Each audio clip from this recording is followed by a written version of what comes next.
Hi everyone and welcome to Current Affairs Funda. This is part 2. Pre mock analyse कर रहे थे हम लोग CWC का पार्ट 1 ऑलरेडी अपलोडेड है, सो उसे जाके आप प्लेलिस्ट में व्यू कर सकते हैं। चलिए फिर स्टार्ट करते हैं बिना किसी देरी के। यहाँ पे ये कह रहे हैं 8 persons B, C, P, G, Y, W, M and R are sitting around a square table facing towards the center. 8 person है, स्क्वायर टेबल के चारों ओर बैठे हैं, टुवर्ड्स की ओर फेस कर रहे हैं। फिर कह रहे हैं यहाँ पे 2 person sit on each of the sides. 2 person जो हैं वो आपकी ईच साइड में बैठेंगे, यानी कि अगर स्क्वायर टेबल है तो 2 पर्सन इस साइड में, 2 पर्सन यहाँ पे, 2 यहाँ पे और 2 यहाँ पे बैठेंगे, कुछ इस तरीके से। आगे कह रहे हैं each of them like different colour among blue, red, yellow, maroon, green, white, cyan and pink. Okay, फिर कह रहे हैं यहाँ पे no person like the colour which starts with the same alphabet as that of their colours name. कहने का मतलब यहाँ पे ये है कि कलर का जो भी नेम है उसका जो फर्स्ट अल्फाबेट है एंड जो पर्सन का आपका अल्फाबेट है वो दोनों मैच नहीं होने चाहिए। मैच नहीं होने चाहिए यानी कि जो बी है इसको हम कौन सा कलर नहीं देंगे, इसको हम ब्लू कलर नहीं देंगे, बिकॉज ब्लू जो है वो बी से स्टार्ट है एंड पर्सन का नेम बी है, तो बी एंड बी दोनों सेम हो जाएंगे, इसलिए बी को ब्लू नहीं दिया जाएगा। ठीक, ऐसे ही पी को पिंक नहीं दिया जाएगा, जी को ग्रीन नहीं दिया जाएगा, वाई को येलो नहीं दिया जाएगा। ओके, गिवन है the following information is known about them. यहां से हम लोग नेक्स्ट स्लाइड से पढ़ते हैं। ओके, तो यहां से हम लोग इसे देखते हैं। गिवन है y and the one who sits opposite to B who likes red color sit on the same edge। देखो इस लाइन को ध्यान से समझना।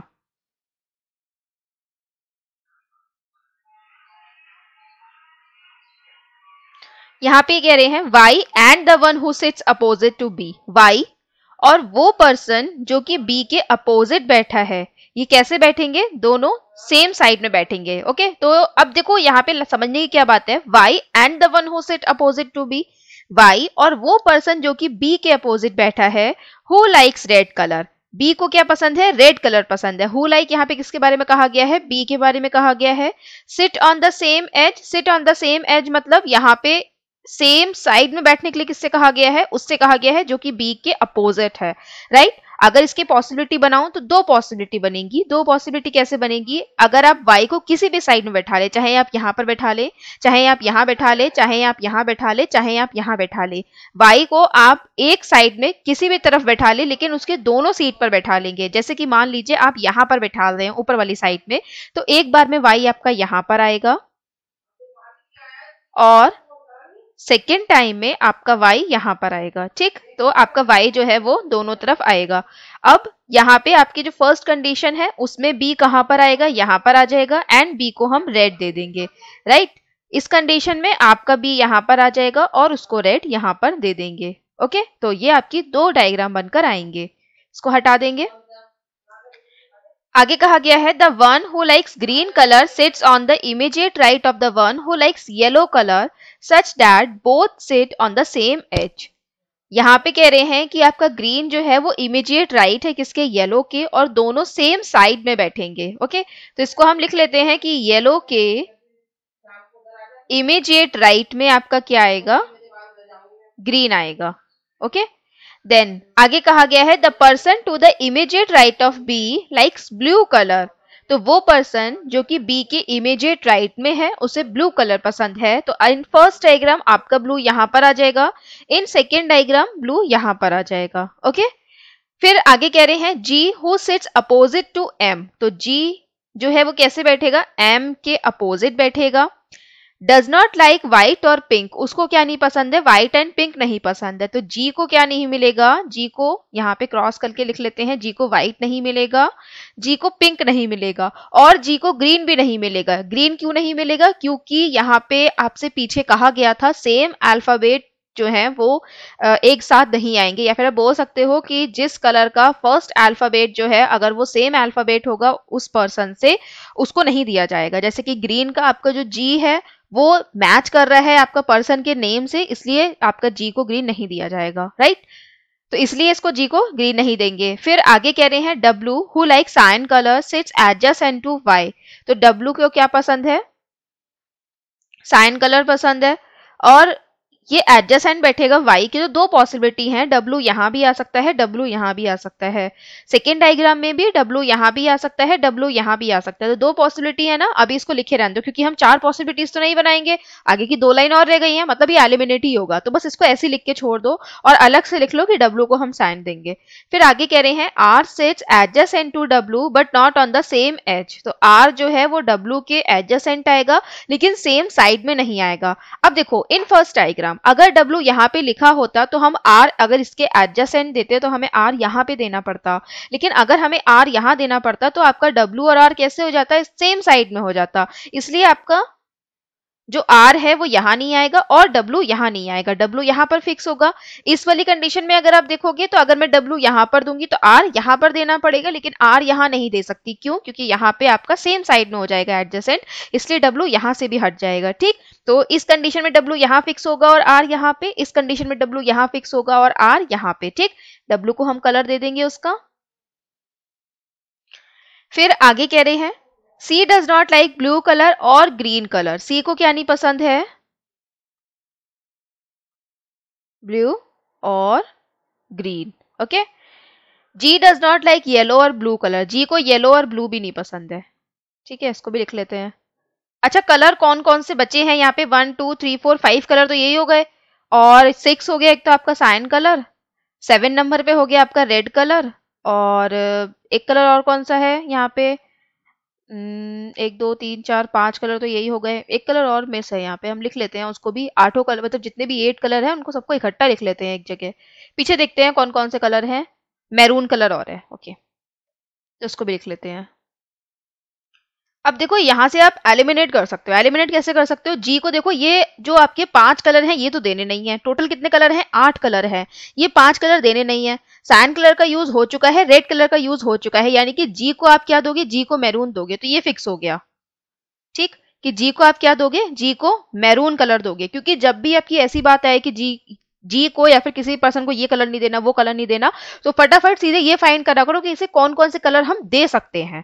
ठीक है, तो उसमें क्या होता है ना, जो पॉसिबिलिटीज होती हैं वो इरेज हो जाती हैं। अब आप इसे बिल्कुल हटा दो, इस स्टेटमेंट की आपको जरूरत ही नहीं है, क्योंकि आपको डायरेक्ट मिल गया कि जी को मैरून नहीं देना है, सॉरी जी को हमें मैरून देना है। ठीक है, अब हम इसको फिक्स करते हैं, जी के सामने एम आएगा, सो जी के सामने एम आएगा। सो इन फर्स्ट डायग्राम आपका जी और एम कैसे आ सकता है, आपका जी यहाँ पर आ सकता है और एम यहाँ आ सकता है, जी यहाँ आ सकता है और एम यहाँ पर आ सकता है। ठीक है, सेकेंड वाले डायग्राम में आपका जी यहाँ पर आएगा और एम यहाँ पर आएगा, इसको हम क्या दे देंगे, मैरून दे देंगे। ओके, इसको हटा देंगे। फिर येलो के इमीडिएट राइट में ग्रीन आएगा, सो येलो के इमीडिएट राइट में ग्रीन आएगा, तो यहाँ पर आप देखोगे तो आप इसको येलो दे सकते हो और इसको क्या दे सकते हो, ग्रीन दे सकते हो। लेकिन अगर आप इसे येलो देते हो, इसे ग्रीन देते हो, तो आप यहाँ से जी को हटा दोगे और यहाँ से किसको हटा दोगे, एम को हटा दोगे, सॉरी यहाँ से एम को हटा दोगे।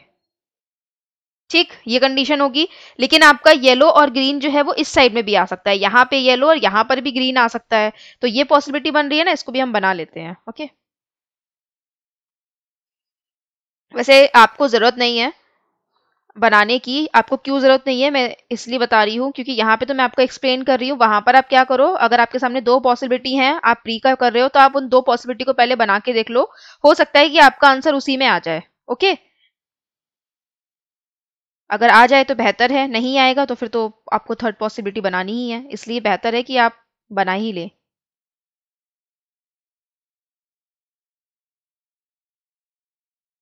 यहाँ पर जी और यहाँ पर एम। ठीक है, सॉरी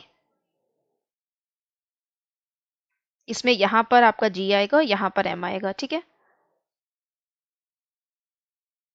और इस कंडीशन में आप येलो यहाँ पर लिखेंगे और ग्रीन यहाँ पे लिखेंगे। ठीक है, यहाँ पर आप येलो ग्रीन क्यों नहीं लिख सकते हो, क्योंकि आपका जी को तो ग्रीन दे नहीं सकते, तो आपका ये थर्ड वाला डायग्राम आ जाएगा, इसको आप हटा दोगे। इस वाले डायग्राम में देखोगे तो येलो एंड ग्रीन की स्पेस ही नहीं है, तो ये तो ऐसे ही हट जाएगा। ठीक, येलो एंड ग्रीन का स्पेस ही नहीं हो रहा, ये हट जाएगा। जी को मैरून देंगे, तो यहाँ पे हम जी को मैरून दे देते हैं, यहाँ पर हम जी को मैरून दे देते हैं। ओके, फिर सी को ब्लू एंड ग्रीन नहीं देंगे, सी को ब्लू एंड ग्रीन नहीं देंगे, तो इस वाली कंडीशन में देखोगे आपकी जो दोनों जगह बची है उसमें आपका सी को या तो ब्लू मिलेगा या ग्रीन मिलेगा, इसलिए ये भी कट जाएगा। ठीक है, तो ये देखो कितनी जल्दी कट गया था। तो अगर आपने ये पॉसिबिलिटी नहीं बनाई होती, खाली यही बनाई होती, तो आपका इसमें भी आंसर आ जाता, तो इसमें आंसर आ जाता तो आपको बनाने की जरूरत भी नहीं पड़ती। खैर, यहाँ पे तो मैं आपको एक्सप्लेन कर रही हूँ इसलिए बना रही हूँ। पेपर में अगर आपकी 2 से तीसरी पॉसिबिलिटी इस पोजीशन पर बन रही है। इस पोजीशन का मतलब जब आप पूरा डायग्राम बना चुके हो तब आपकी जो दो पॉसिबिलिटी हो ना, आप उसी में क्वेश्चन को कंप्लीट करने की कोशिश करो। अगर आपकी कोशिश जो क्वेश्चन है वो कंप्लीट हो जाता है, ठीक है, नहीं हो जाता है तब आप अपने पेन से कट करके वहीं पे दूसरी पॉसिबिलिटी बनाओ, ठीक है। वो तो रफ वर्क होता है, वहीं से आप पेन से कट करके इससे जल्दी से पॉसिबिलिटी बना सकते हो। कई लोग क्या करते हैं, जो पेंसिल होती है उसका भी यूज करते हैं, पेंसिल से पजल बनाते हैं, पॉसिबिलिटीज को वहीं पे इरेज कर देते हैं। लेकिन मैं बोलूंगी उसमें थोड़ा सा टाइम लगता है इरेज वगैरह करने में, पेन ही बेस्ट होता है। लेकिन ठीक है, अगर आप कंफर्टेबल हैं तो आप यूज कर सकते हैं। यहाँ पे आप देखोगे तो सी को ब्लू ग्रीन नहीं मिलेगा ना, तो सी यहाँ पर आ जाएगा, ओके। एंड यहाँ पे लास्ट जो बचेगा पी, उसको मिल जाएगा ब्लू। कलर कौन कौन से बचे हैं? कलर एक तो बचा है व्हाइट और बचा है पिंक, दो कलर बचे हैं। तो व्हाइट एंड पिंक तो आप वाई को भी दे सकते हो, सी को भी दे सकते हो। यहाँ पे ऐसा तो कुछ है ही नहीं कि व्हाइट एंड पिंक आप वाई और सी को नहीं दे सकते हो। तो या तो इसको आपका व्हाइट मिलेगा या आपका सी को व्हाइट मिलेगा, या इसको पिंक मिलेगा या इसको पिंक मिलेगा, ठीक। तो इसमें आपकी पॉसिबिलिटी बनेगी वाई एंड सी में। So first question is here, who among the following sits second to the left of B? B के second to the left में कौन है? R. So option number B correct answer होगा। Then given है आपका maroon colour किसको पसंद है? So मैरून पसंद है यहाँ पे G को, so option number D correct answer होगा। फिर given है which color does R like? R को कौन सा कलर पसंद है? Yellow, so option number C correct answer होगा। Then who sits opposite to B? B के अपोजिट कौन है? So B के अपोजिट है यहाँ पे W, ओके। एंड इसको साइन कलर पसंद है, so option number B correct answer होगा। Then who among the following sits third to the right of P? P के third to the right में कौन है? So 1, 2 and 3. P के third to the right में है Y. So option number A correct answer होगा, okay.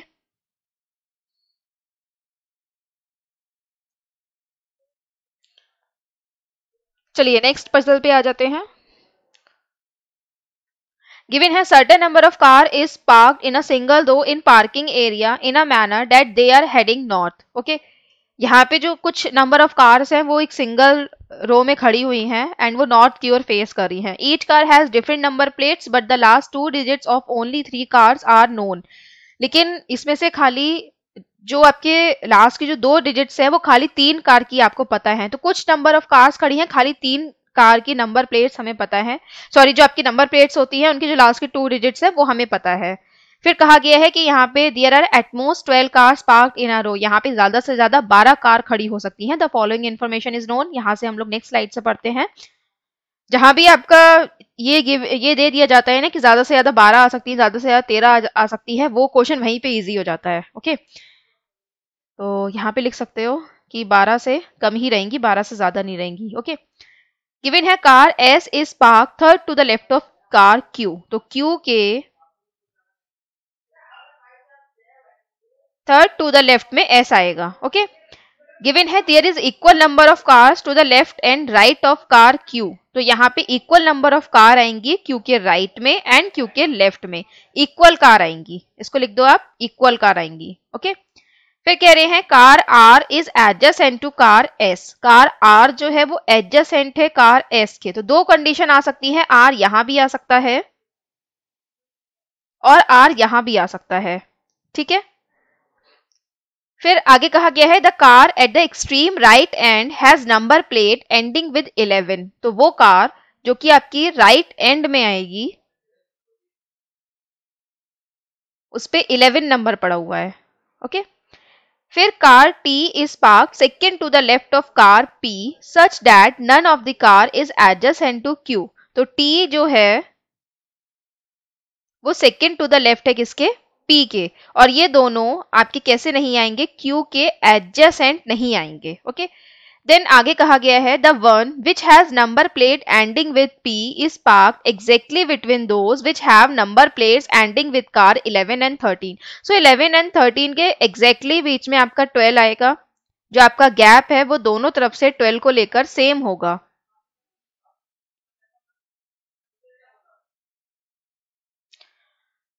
Then car P's number plate does not end with odd number. तो P की जो नंबर प्लेट है वो एंड नहीं है ऑड नंबर से, यानी कि P को क्या मिलेगा? आपका इवन नंबर मिलेगा। अब अच्छा, मैं यहीं पे आपको रोकना चाहूंगी।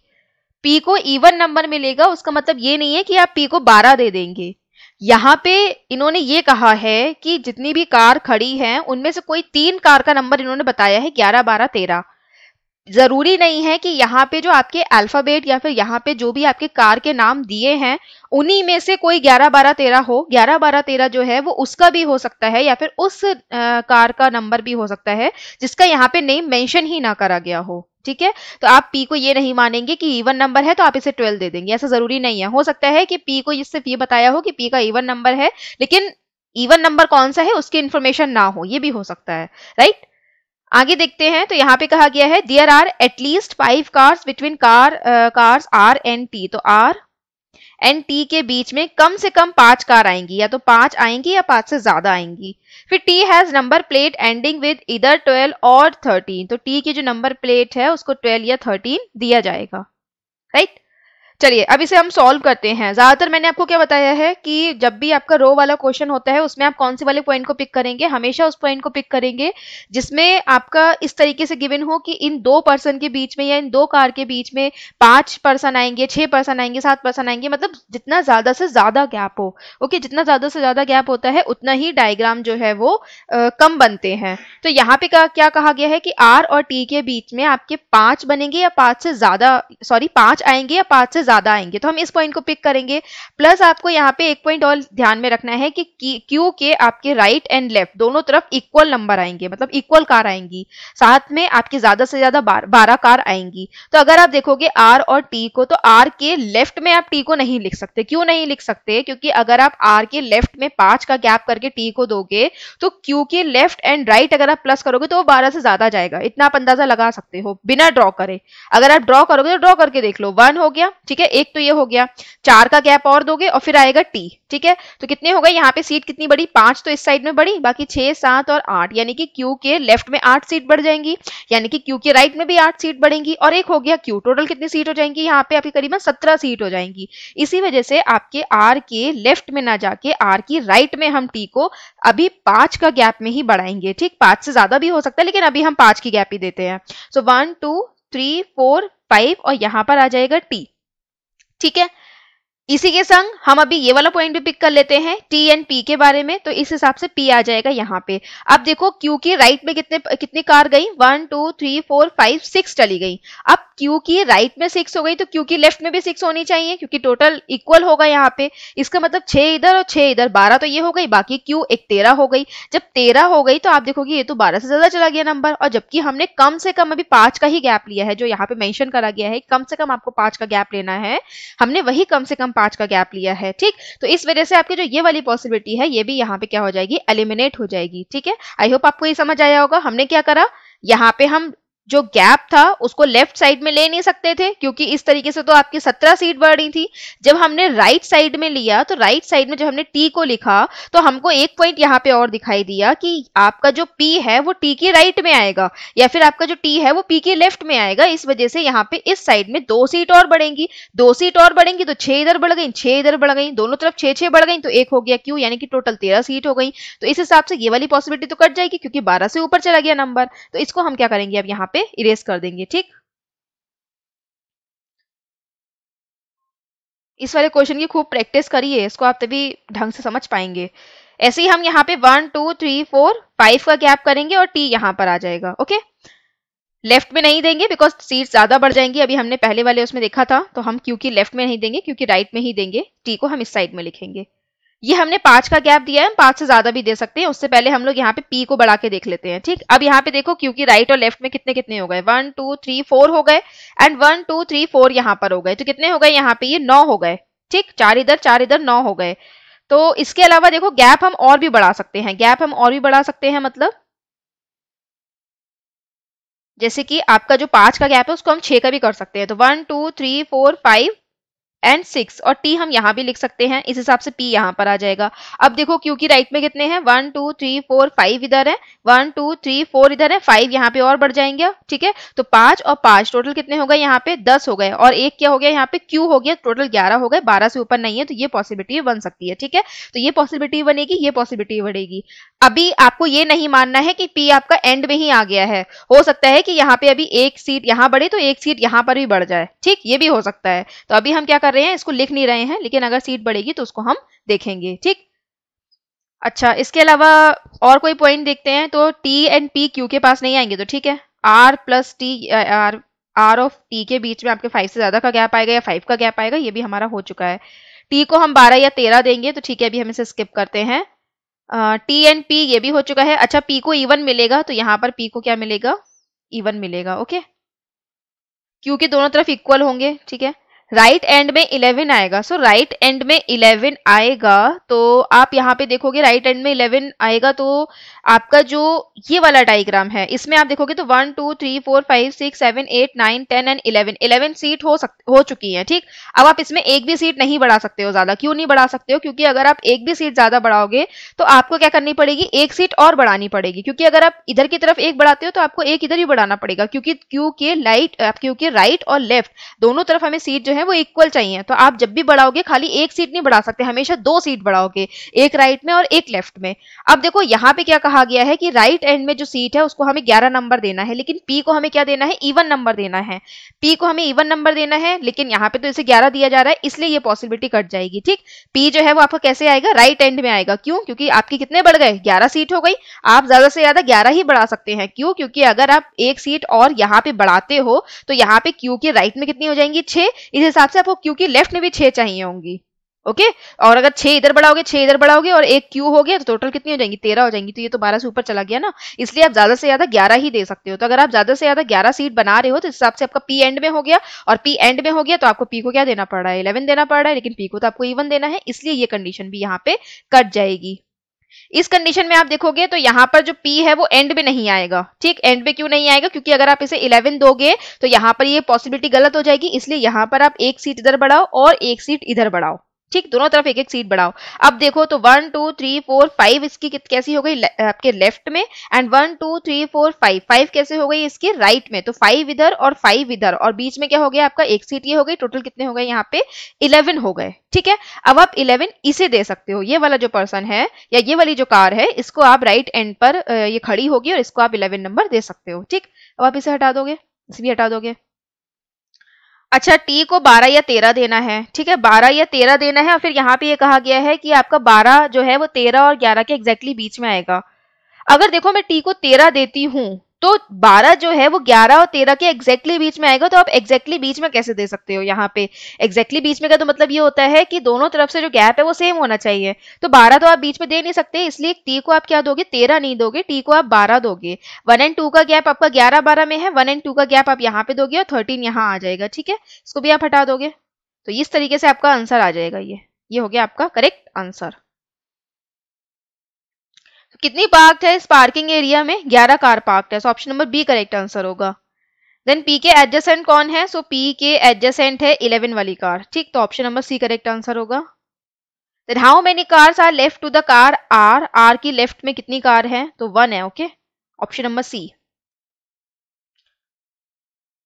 अच्छा, 12 नंबर किसको दिया गया है यहाँ पे, तो टी को दिया गया है।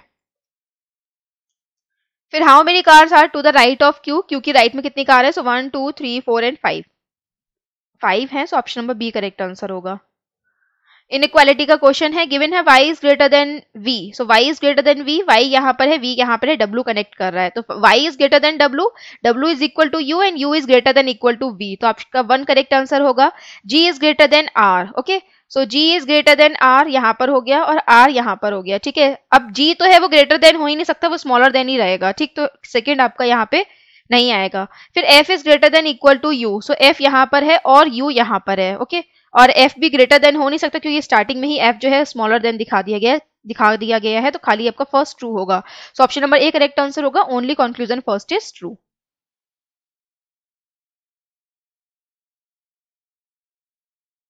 ओके, डेटा सफिशिएंसी से रिलेटेड क्वेश्चन है। इसमें ये कहा गया है कि what is the direction of point C with respect to point B, sorry point P, C की रिस्पेक्ट में पॉइंट पी की डायरेक्शन क्या होगी, ये आपको बतानी है। तो ये आप खुद से फाइंड करिए। ठीक है, डेटा सफिशिएंसी ज्यादातर मैं आपको होमवर्क में ही दे देती हूँ, क्योंकि इसमें करने में एक्चुअली ऐसा होता है ना कि ये जो टॉपिक होते हैं ये तो मैं करवाती रहती हूँ। डायरेक्शन का जो टॉपिक है उसकी पजल मैं करवाती रहती हूँ, मिसलेनियस में करवाती रहती हूँ। डेटा सफिशिएंसी वही होती है, आपको दोनों को सॉल्व करना है, फिर बताना है कौन सा डाटा जो है वो आपका यहाँ पे सफिशिएंट है। तो इसमें ज्यादा कुछ होता नहीं है, इसलिए मैं इसे छोड़ देती हूँ। ठीक है, तो इन दोनों क्वेश्चन का आंसर जो है वो आप लोग मुझे दीजिए और बताइए फर्स्ट एंड सेकंड क्वेश्चन का आंसर क्या होगा। एक्चुअली ये वाला जो क्वेश्चन है स्लॉग्स का, इसमें थोड़े से जो ऊपर आपके इंस्ट्रक्शंस होते हैं वो यहाँ पे मिस हो गए हैं। इसमें आपका इन चारों में से क्या फॉलो कर रहा है ये आपको बताना है। ओके, तो इसको बना लेते हैं। सम सिटीज आर मैप, तो some cities are map, no village is light, कोई भी विलेज लाइट नहीं है। और फिर all maps are village, so all maps are village, no village is light. अच्छा, अब मैं आपको एक चीज बताना चाहूंगी। यहाँ पे मैंने, जैसे कि हम लोग क्या करते हैं, एक एक स्टेटमेंट पढ़ते हैं और उसको ड्रॉ करते जाते हैं, लेकिन यहाँ पे मैंने सेकंड को स्किप करके फटाफट थर्ड को पढ़ा और थर्ड को ड्रॉ करा। हमेशा से आपको भी ऐसे ही करना चाहिए। सारे वेन डायग्राम में या स्लॉग्स में हमेशा से ऐसे ही होता है कि आपके जो डायग्राम होते हैं एक दूसरे से कनेक्टेड ही होते हैं। कभी कभी ऐसा होता है कि नहीं भी होते हैं, तो उसमें पॉसिबिलिटी का केस रहता है।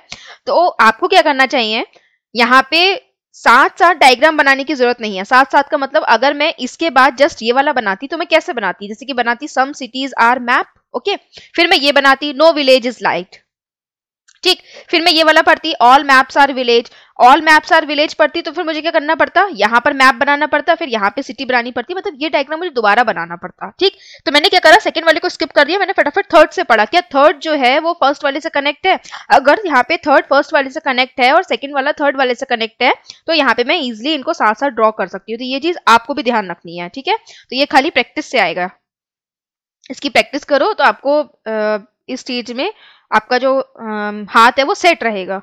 यहाँ पे कह रहे हैं no light being a city is a possibility, कोई भी लाइट जो है वो सिटी ना हो, क्या ये पॉसिबिलिटी हो सकती है? ये बिल्कुल पॉसिबिलिटी हो सकती है। फर्स्ट यहाँ पे फॉलो होगा। Then all light being map is a possibility, all light जो है वो मैप हो जाए कि ये पॉसिबिलिटी है, ये तो कभी भी नहीं हो सकता, ठीक, क्योंकि साफ साफ यहाँ पे मना करा गया है। गिवन है all cities being light is a possibility, so all city जो है क्या वो लाइट हो सकती है, ऐसी पॉसिबिलिटी है, ये तो नहीं हो सकता। ठीक, ये नहीं हो सकता, क्यों? क्योंकि सारी सिटी जो है वो लाइट नहीं हो सकती, क्योंकि उसका ये वाला पार्ट जो कि मैप एंड विलेज में आता है ये कभी भी लाइट नहीं हो सकता। तो आपका खाली यहाँ पे फर्स्ट फॉलो होगा, so option number A correct answer होगा।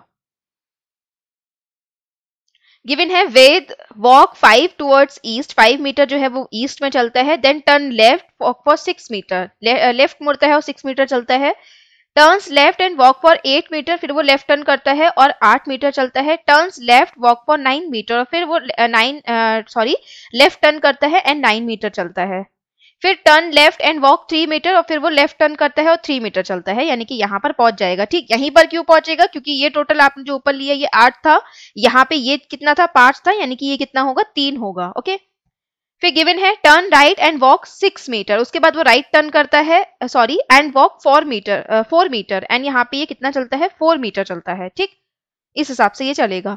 गिवन है what is the distance between starting and the final point, starting से लेकर आपका जो फाइनल पॉइंट है इसके बीच का आपको क्या बताना है, डिस्टेंस बताना है। तो ये सॉरी इस तरीके से नहीं आएगा, सॉरी, ये कैसे आएगा आपका, इस तरीके से आएगा। ठीक है, तो ये वाला जो पॉइंट है टोटल ये आपको बताना है। तो ये कितना हो गया, 4, तो ये हो गया। ठीक, बाकी ये वाला डिस्टेंस टोटल कितना होगा, देखो ये टोटल है 9, ये टोटल है 6, 9 में 6 माइनस करेंगे तो कितना हो गया, 3, 3 इसमें प्लस कर दो कितना हो जाएगा, 7। तो option number C correct answer होगा। ओके,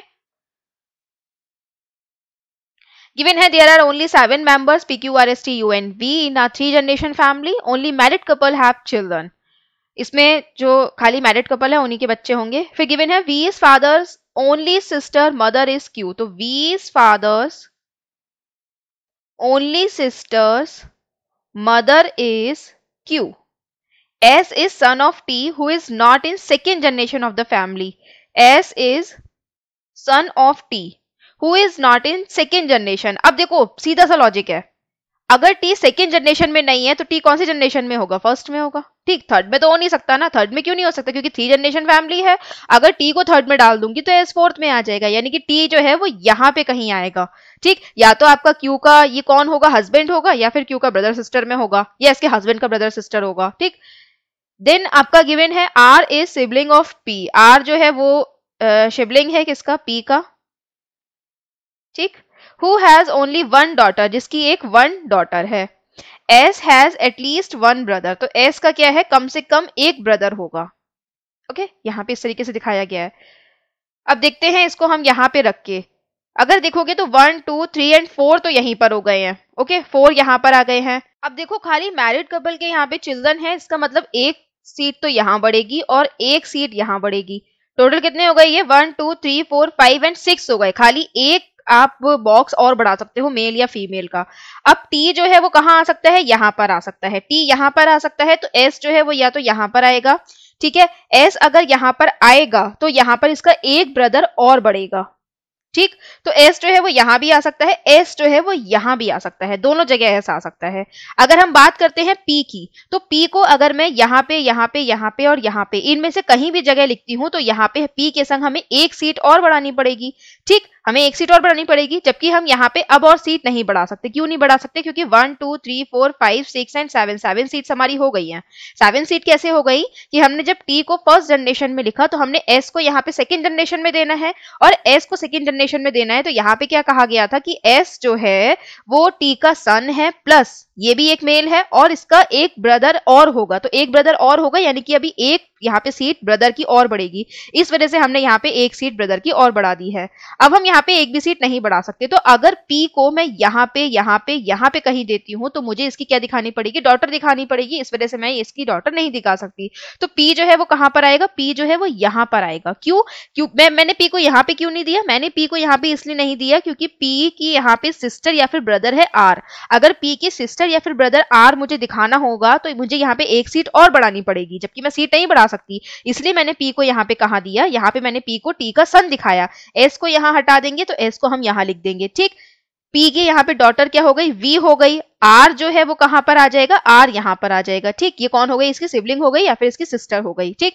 एस का एक ब्रदर होना चाहिए तो एस का एक ब्रदर पी हो गया, रेस्ट जो आपका पर्सन बचेगा यू, वो आ जाएगी पी की वाइफ। तो इस तरीके से आपका ये डायग्राम बनकर आएगा।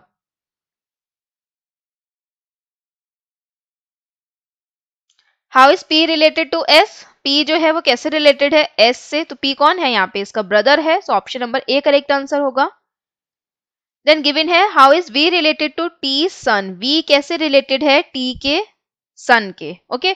तो यहाँ पे देखो इसका आंसर क्या होगा, इसका आंसर यहाँ पे होगा सी एन डी, ठीक। सी एन डी कैसे होगा, यहाँ पे ये कहा गया है वी जो है वो टी के सन से कैसे रिलेटेड है। टी के देखो यहाँ पे दो सन दिखाए हैं, एक पी दिखाया है एक एस दिखाया है। अगर पी से रिलेट बात करूं तो ये कौन है, सन है इसका, सॉरी डॉटर है इसकी, ओके। एंड अगर मैं एस से बात करूं तो ये कौन है, इसकी नीस है इसकी। तो यहाँ पे किस वाले सन की बात करी गई है ये हमें नहीं बताया गया, इसलिए आंसर क्या होगा, यहाँ पे सी एन डी होगा, क्योंकि डॉटर भी हो सकती है निफ्यू भी हो सकती है, सॉरी डॉटर भी हो सकती है और नीस भी हो सकती है, राइट। चलिए इसका आंसर आप लोग मुझे बताइए, कुछ नहीं करना है, आपका जो वर्ड है उसके बाद आपको इंस्ट्रक्शन दिए हैं इसके उसके अकॉर्डिंग चेंज करना है, तो चेंज करके बताइए इसका करेक्ट आंसर क्या होगा। इनइक्वालिटी, फिर से आ गया इनइक्वालिटी, यहाँ पे गिवन है S is greater than Z, तो एस यहाँ पर है और जेड यहाँ पर है, इन दोनों को कनेक्ट कौन कर रहा है, इन दोनों को कनेक्ट यहाँ पे कर रहा है E. So S is greater than equal to Q, Q is greater than equal to E and E is greater than Z, तो आपका फर्स्ट फॉलो होगा, ठीक, फर्स्ट फॉलो होगा। देन गिवन है आपका g is equal to F, so g is equal to F, G यहाँ पर है f यहाँ पर है, दोनों को कनेक्ट कौन कर रहा है, e कर रहा है, तो इज इक्वल टू हो नहीं सकता क्योंकि g जो है वो ग्रेटर देन है e से, तो आपका सेकंड तो फॉलो होगा नहीं। देन गिवन है s is greater than equal to x, so s यहाँ पर है x यहाँ पर है, कनेक्ट कौन कर रहा है, e कर रहा है, so s is greater than equal to e and e is equal to x, तो आपका यहाँ पे थर्ड भी फॉलो हो रहा है, सो ऑप्शन नंबर क्या करेक्ट आंसर होगा इसका, ऑप्शन नंबर डी। फिर यहाँ पे कहा गया है, ये आपकी एक पूरी सारे नंबर दिए गए हैं, इसमें गिवन है प्राइम नंबर को इंक्रीज करना है 1 से और जो कंपोजिट नंबर है उनको डिक्रीज करना है 2 से, फिर सबका सम करना है।